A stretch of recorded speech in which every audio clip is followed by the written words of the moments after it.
Hello friends, હું સોલંકી હસમુખ મારી YouTube channel Aarav એકેડમીમાં આપ સૌ લોકોનું હાર્દિક સ્વાગત કરું છું. મિત્રો, જે 8 તારીખથી પોલીસ કોન્સ્ટેબલની જે એક્ઝામ જે ગ્રાઉન્ડની જે શરૂઆત થવા જઈ રહી છે, તો તેના માટેના જે ઉમેદવારો છે તો તેના માટેની અગત્યની જે સૂચનાઓ છે તે આપણે ધ્યાને રાખી અને પછી છે એ ગ્રાઉન્ડ તરફ છે એ આપણે જવાનું છે. તો ઉમેદવારોએ કઈ કઈ બાબતની ખ્યાલ રાખવો, કઈ કઈ બાબતની ધ્યાન રાખવા તેવી ધ્યાન રાખવા માટેની બાબતો છે એ આજે આપણે આ વિડીયોની અંદર જોવાના છીએ. ઉમેદવારો માટે છે એ અગત્યની સૂચનાઓ. તો ઉમેદવારોએ છે એ નીચે જણાવેલ તમામ સૂચનાઓ વાંચી સમજી અને તેનો ચુસ્તપણે છે એ અમલ કરવાનો રહેશે. રેડી મિત્રો? જે ઉમેદવારોએ બિન હથિયારી પોલીસ સબ ઇન્સ્પેક્ટર અને લોકરક્ષક આ બંને કેડરની અંદર મિત્રો પીએસઆઈની અંદર અને કોન્સ્ટેબલની અંદર બંનેમાં જો અરજી કરેલી હોય તો તેવા ઉમેદવારોની શારીરિક કસોટી છે એ ફક્ત ને ફક્ત એક જ વાર છે એ લેવામાં આવશે. જો કોઈ ઉમેદવારને એકથી વધુ વાર કોલ લેટર ઇસ્યુ થયેલું હોય તો તેઓને છે એ તે પૈકી પહેલાં જે આવતી તારીખ પર છે એ શારીરિક કસોટી માટે છે એ રિપોર્ટ કરવાનો રહેશે. એકથી વધુ વાર શારીરિક કસોટી આપવાનો પ્રયત્ન કરનાર અથવા તો આપનાર ઉમેદવાર આ ભરતી માટે ગેરલાયક ઠરશે. મિત્રો ખાસ ધ્યાન રાખજો. એટલે બીજી વાર છે એ આપણે એક્ઝામ શારીરિક કસોટી છે એ આપવાનો પ્રયત્ન કરવાનો નથી. ત્યારબાદ મિત્રો જોઈએ કે આ કોલ લેટર છે એ ગુજરાત પોલીસ ભરતી બોર્ડ દ્વારા આપવામાં આવેલ માર્ચ 2024ની જાહેરાત ક્રમાંક GPRB 2023-24-1ની સૂચનાઓ છે તેમજ ઓગસ્ટ-સપ્ટેમ્બર 2024ની છે એ સૂચનાઓમાં જણાવ્યા મુજબ તમામ સંવર્ગની જગ્યાઓ માટે વય મર્યાદા, શૈક્ષણિક લાયકાત, અનામતને લગતા પ્રમાણપત્રો, નોન ક્રિમિલિયર સર્ટિફિકેટ, NCSC પ્રમાણપત્ર, રાષ્ટ્રીય રક્ષા યુનિવર્સિટી એટલે કે અગાઉ રક્ષા શક્તિ યુનિવર્સિટી તરીકે જે છે એ પહેલાં ઓળખાતી હતી, અથવા તો નેશનલ ફોરેન્સિક સાયન્સ યુનિવર્સિટી એટલે કે અગાઉ ગુજરાત ફોરેન્સિક યુનિવર્સિટી તરીકે ઓળખાતી એનું પ્રમાણપત્ર, રમતગમતનું પ્રમાણપત્ર, જો વિધવા હોય, જો મહિલા હોય તો તેને વિધવા હોય તો તેને વિધવાનું પ્રમાણપત્ર, શારીરિક માપ વગેરે તમે ધરાવો છો તેમ માની અને આપવામાં આવે છે. ત્યારબાદનું આ કોલ લેટર ઓનલાઈન અરજીપત્રકમાં આવેલ વિગતોની ચકાસણી કર્યા વગર આપવામાં આવે છે. જરૂરી લાયકાતો ધરાવતા હોય તેવા જ ઉમેદવારોએ છે એ શારીરિક કસોટીમાં છે એ ઉપસ્થિત રહેવું. ભરતી પ્રક્રિયામાં કોઈ પણ તબક્કે છે એ ઉમેદવાર જરૂરી લાયકાતો ધરાવતું નહીં હોવાનું માલુમ પડશે તો તેવા ઉમેદવારોને છે એ આ ભરતી પ્રક્રિયા માટે ગેરલાયક ઠરવામાં આવશે અને યોગ્ય પગલાં છે એ લેવામાં આવશે. તો મિત્રો ખાસ ધ્યાન રાખવાનું છે. ત્યારબાદ આ શારીરિક કસોટીમાં ઉપસ્થિત થવા માટે આપણે જે આ ડાઉનલોડ કરેલ કોલ લેટર છે એ અચૂક સાથે લઈ જવાનું રહેશે. મિત્રો કોલ લેટર તમારે હંમેશા સાથે જ લઈને જવાનું રહેશે અને ચકાસણી સમયે અવશ્ય છે એ તેને આપવાનો ત્યાં રહેશે. મિત્રો ગ્રાઉન્ડની અંદર છે એ તમારે ચકાસણી સમયે આ કોલ લેટર છે એ આપવાનું રહેશે, અન્યથા કસોટીમાં ઉપસ્થિત થવા દેવામાં આવશે નહીં. મિત્રો ખાસ ધ્યાન રાખજો. એટલે ઘણા વિદ્યાર્થીઓ છે એ કોલ લેટર જ ભૂલી જાય છે અને છેલ્લે છે એ તેને કઈ રીતે કઢાવવું તો તેની ઉતાવળમાં છે એ પોતાનું ગ્રાઉન્ડ છે એ કમ્પ્લીટ કરી શકતા નથી. તો પહેલેથી જ છે એ આપણે પોતાનું જે કોલ લેટર છે એ સાથે લઈ જવાનું રહેશે. ઉમેદવારે પોતાની ઓળખ માટેનો પુરાવો અસલમાં જો કે કોઈ પાસે આધાર કાર્ડ, તો કોઈ ડ્રાઇવિંગ લાઇસન્સ, પાન કાર્ડ, ચૂંટણી કાર્ડ વગેરે કોઈ પણ એમાંથી છે એ એક પુરાવો છે પોતાની સાથે રાખવાનો રહેશે અને શારીરિક કસોટી દરમિયાન જરૂર જણાય તો ત્યારે છે એ રજૂ કરવાનો રહેશે. ત્યારબાદ ઉમેદવાર છે એ શારીરિક પરીક્ષા સ્થળ કઈ જગ્યાએ આવેલ છે તેની અગાઉથી ખાતરી કરવાની રહેશે. એટલે કે આપણે આપણી રીતે છે એ આપણો કોલ લેટરની અંદર કઈ જગ્યાએ છે આપણો નંબર આવેલો છે, ગ્રાઉન્ડ ક્યાં આવેલું છે તે આપણે આપણી રીતે અગાઉથી છે ખાતરી કરી લેવાનું રહેશે. જાહેરાતમાં જણાવ્યા મુજબની શારીરિક કસોટીમાં ઉમેદવારે પોતાના ખર્ચે, સ્વખર્ચે, પોતાના જોખમે છે એ ભાગ લેવાનો રહેશે. ઈજા કે હાનિ માટે છે એ ભરતી બોર્ડ જવાબદાર રહેશે નહીં, તેની ખાસ ધ્યાન રાખવી. એટલે મિત્રો પોતાના જ ખર્ચે છે એ આપણે ગ્રાઉન્ડની અંદર છે એ જવાનું છે. પરીક્ષા આપનાર ઉમેદવારોએ પરીક્ષા માટે જે તે ગ્રાઉન્ડ પર પ્રવેશપત્રમાં જણાવેલ તારીખ સમયે અવશ્ય રિપોર્ટ કરવાનો રહેશે મિત્રો. ત્યાં જે તમારી તારીખ છે એ મુજબ તમારે અવશ્ય ત્યાં છે એ રિપોર્ટ કરવાનો રહેશે. તેમજ સવાર કલાક 8 બાદ ઉમેદવારોને કોઈ પણ સંજોગોમાં છે એ પ્રવેશ આપવામાં આવશે નથી. એટલે મિત્રો તમારે છે એ ગ્રાઉન્ડે છે એ સવારમાં વહેલી સવારે છે એ ગ્રાઉન્ડમાં છે એ પોતાનો જે કોલ લેટર લઈ અને ત્યાં જવાનું છે. પરંતુ જો 8 વાગ્યા બાદ છે મિત્રો, 8 વાગ્યા સુધીમાં તમારે ત્યાં પહોંચી જવાનું છે. ત્યાં 8 વાગ્યા પહેલાં છે એ તમને કોઈ પણ સંજોગોમાં પ્રવેશ આપવામાં આવશે નહીં. તેની આપણે તમામ ઉમેદવારો છે એ ખાસ નોંધ લેવી. ત્યારબાદ છે ઉમેદવારોનું છે એ રજિસ્ટ્રેશન પરીક્ષાના દિવસે સવારના 6 વાગ્યાથી શરૂ કરવામાં આવશે. એટલે મિત્રો 6 વાગ્યાથી શરૂ કરવામાં આવશે એટલે આપણે 5 વાગ્યાની આજુબાજુ છે એ ત્યાં 4 વાગ્યા અથવા 5 વાગ્યાની આજુબાજુ છે એ પહોંચી જવું. તેની તમામ ઉમેદવારો છે ખાસ નોંધ લેવી.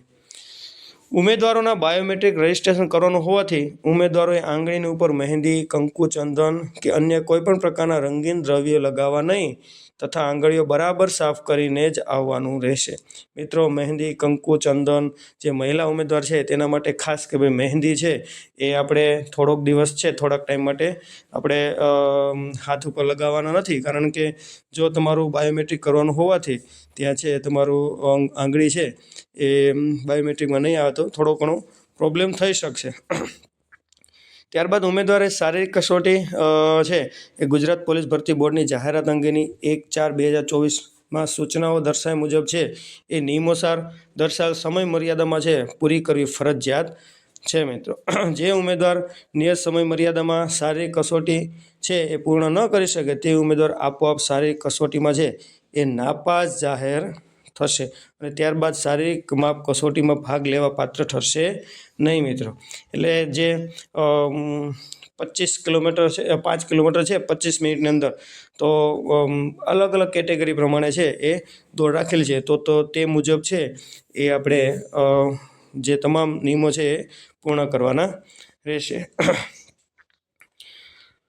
ત્યારબાદ ઉમેદવારો દોડ માટે છે એ FRID ટેગ લગાવ્યા પછી દોડ પૂર્ણ કર્યા સુધી બાથરૂમ કે ટોયલેટ માટે જઈ શકશે નહીં. તેની નોંધ ખાસ લઈ મિત્રો.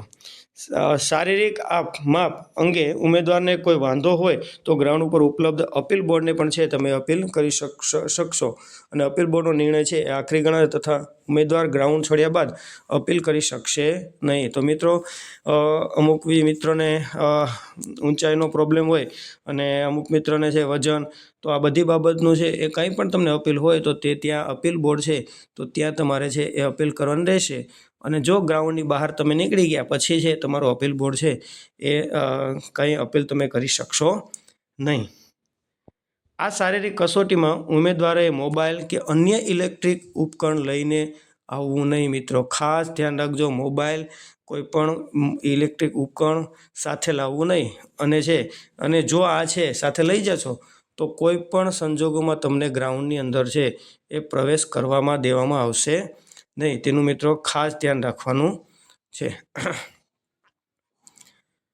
ઘણા ઉમેદવારો છે એ દોડના રાઉન્ડ ગણતરી કરવા માટે પોતાની સાથે કાંકરીઓ કે અન્ય ચીજ વસ્તુઓ સાથે લાવે જે નહીં લાવવા સૂચના છે. મિત્રો આપણે સાથે કાંકરીઓ પણ નથી લઈ જવાની અને આ ગણતરી કરવા માટે અથવા અન્ય કોઈ બીજી ચીજ વસ્તુઓ છે એ લઈ જવાની નથી.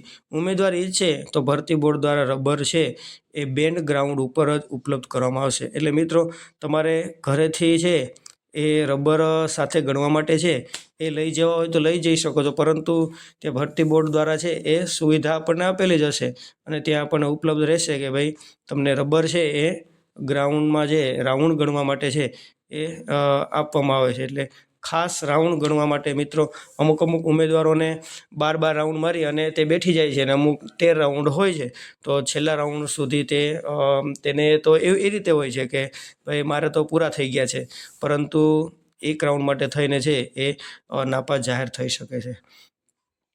અને આ જે રબર છે તો રબર છે એ બેન ગ્રાઉન્ડ ઉપર રાખેલ તાલપત્રીમાં જ ફેંકવાનું રહેશે. તેની તમામ ઉમેદવારો છે નોંધ લેવી. રસ્તા ઉપર છે એ નાખવાનું નથી.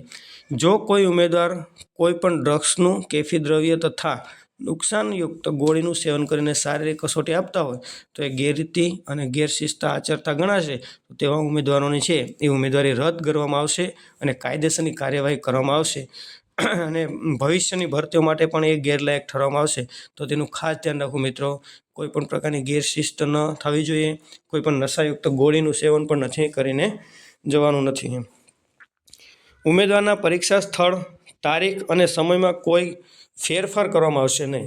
ગુજરાત પોલીસ ભરતી બોર્ડ દ્વારા સૂચવેલ જે કેન્દ્રો ઉપર કોઈ કારણોસર શારીરિક કસોટી ન લઈ શકાય તો શારીરિક કસોટી માટેની નવી તારીખ જે તે સ્થળ પર અથવા તો વેબસાઇટ ઉપર છે એ જાહેર કરવામાં આવશે. એટલે કે કોઈ પણ કારણોસર છે એ તમારી એક્ઝામ છે તે ન લઈ શકાય તો આજે શારીરિક કસોટી ન લઈ શકાય તો તેના માટેની અલગથી પાછો બીજો દિવસ છે એ તમને ફાળવશે અને તે તમને આ મંડળની વેબસાઇટ ઉપર જ છે એ ઉપલબ્ધ કરવામાં આવશે. ઉમેદવારના સગા કે મિત્રોને કસોટીના સ્થળે છે એ પ્રવેશ દેવામાં આવશે નહીં. મિત્રો પોતાના વાલી સાથે આવે તો તેને છે એ ગ્રાઉન્ડની અંદર છે એ પ્રવેશ આપવામાં આવશે નહીં. તેનું ખાસ આપણે ધ્યાન રાખવાનું છે. ઉમેદવારે તેઓના શારીરિક કસોટીનો કોલ લેટર ભરતી પ્રક્રિયાના સંપૂર્ણ કાર્યક્રમ પૂર્ણ ન થાય ત્યાં સુધી પોતાની પાસે સાચવીને રાખવાનો રહેશે તથા માંગવામાં આવે તો બતાવવાનો રહેશે. એટલે મિત્રો ખાસ તમારું જે કોલ લેટર છે, પ્રવેશપત્ર છે એ ભરતી પ્રક્રિયા પૂર્ણ ન થાય ત્યાં સુધી તમારે આ કોલ લેટરને છે એ સાચવી રાખવાનો છે અને જ્યાં મંગાવે ત્યાં છે તમારે તેને રજૂ કરવાનો રહેશે. આ શારીરિક પરીક્ષાનું પરિણામ ભરતી બોર્ડની વેબસાઇટ છે તેના પર છે એ શારીરિક કસોટી પૂર્ણ થયા બાદ છે પ્રસિદ્ધ કરવામાં આવશે અને ભરતી પ્રક્રિયા દરમિયાન કોઈ પણ ઉમેદવાર ગેરલાયક હોવા છતાં તેને યાંત્રિક, ક્લેરિકલ અથવા બીજી કોઈ પણ ભૂલના લીધે લાયક ગણવામાં આવેલ હશે. અગર પસંદ કરવામાં આવેલ હશે તો કોઈ પણ તબક્કે છે તે રદ થવા પાત્ર રહેશે.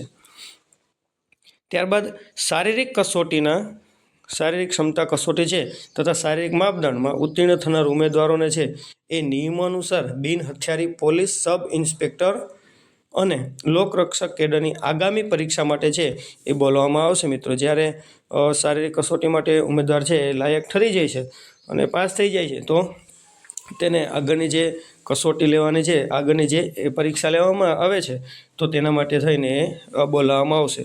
જો ઉમેદવારને કોઈ મુશ્કેલી જણાય તો ભરતી બોર્ડના મોબાઈલ નંબર છે આપણને આપેલા છે. અહીંયા 3 મોબાઈલ નંબર મિત્રો આપેલા છે. તો તેની ઉપર છે એ સવારના 10 વાગ્યાથી સાંજના 17:30 સુધી છે એ તમે સંપર્ક કરી શકે છે. અન્ય કોઈ તકલીફ જણાય તો જરૂરી પુરાવા સાથે ગુજરાત પોલીસ ભરતી બોર્ડની કચેરી, બંગલા નંબર 12 સરિતા ઉદ્યાનની નજીક, ગાંધીનગર જે સવારે એના ખાતે છે સવારે 11 વાગ્યાથી છે એ સાંજના 17:30 વાગ્યા સુધી રૂબરૂમાં તમારે છે એ સંપર્ક કરી શકો છો. એટલે મિત્રો ખાસ ધ્યાન રાખવાનું છે. ઉમેદવારોએ જે પોતાનું ગ્રાઉન્ડની અંદર જે જાય છે તો તેના માટેની અગત્યની જે ખાસ સૂચનાઓ છે એ ઘરેથી જોઈ અને જવી અને ખાસ સૂચનાઓનું પાલન કરવું અને તમે છે એ તમારું શારીરિક કસોટી છે એ શાંતિથી છે એ પૂર્ણ કરો તેવી શુભેચ્છા. જય હિન્દ.